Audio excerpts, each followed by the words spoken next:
నమస్తే అందరికీ, నేను మీ Anjali. Welcome back to our channel. ఈరోజు మా ఇంట్లో స్పెషల్ కర్రీ ఆలు బఠానీ టమాటా కర్రీ. ఎలా చేస్తానో చూపించేస్తారండి. ముందుగా స్టవ్ ఆన్ చేసి పాన్ పెట్టుకుని యాజ్ యూజువల్ ఆయిల్ పోసి ఆయిల్ హీట్ ఎక్కాక జీలకర్ర ఆవాలు వేసి అవి చిటపటమన్నాక మనం కట్ చేసి పెట్టుకున్న ఆనియన్స్ అండ్ పచ్చిమిర్చి వేసుకోవాలి. ఇవి మొత్తం వేగిపోయాక మనం కరివేపాకు వేసుకోవాలి.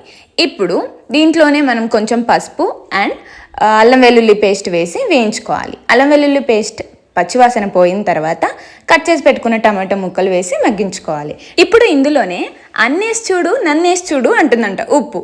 సో ఉప్పు కూడా యాడ్ చేసుకుని దాంతోపాటు కారం వేసి కలుపుకొని మూత పెట్టి టొమాటోస్ని మగ్గించుకోవాలి.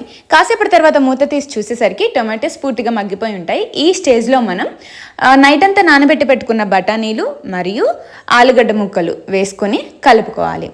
ఇలా ఆలుగడ్డ ముక్కలు మరియు బఠానీ వేసిన తర్వాత మూత పెట్టుకొని ఒక 10 నిమిషాలు ఉంచాలి. మళ్ళీ 10 నిమిషాల తర్వాత మూత తీసేసి అందులో అవి ఉడకడానికి సరిపడా వాటర్ వేసేసి వాటిని మళ్ళీ మూత పెట్టి ఉడికించుకోవాలి. ఇలా ఇంకొక 20 మినిట్స్ తర్వాత మళ్ళీ మూత తీసి చూసేసరికి కర్రీ రెడీ అయిపోయి ఉంటుందండి. ఇంతే, చాలా సింపుల్. మేము డైలీ చేసుకునే రొటీన్ కర్రీసే, కాకపోతే మీకు చూపిస్తే బాగుంటుంది అని చెప్పేసి చూపిస్తున్నా అంతే. ఇందులో పెద్ద ప్రాసెస్ ఏముంది అని అనుకోకండి. జస్ట్ నా స్టైల్లో నేను చేసే కర్రీస్ మీకు చూపించడం నా ఆనందం కాబట్టి చూపిస్తున్నా. నేను మర్చిపోయినట్టు లాస్ట్లో మసాలా పొడి కొత్తిమీర వేసుకోవడం మాత్రం మర్చిపోకండి. Thanks for watching. బాయ్.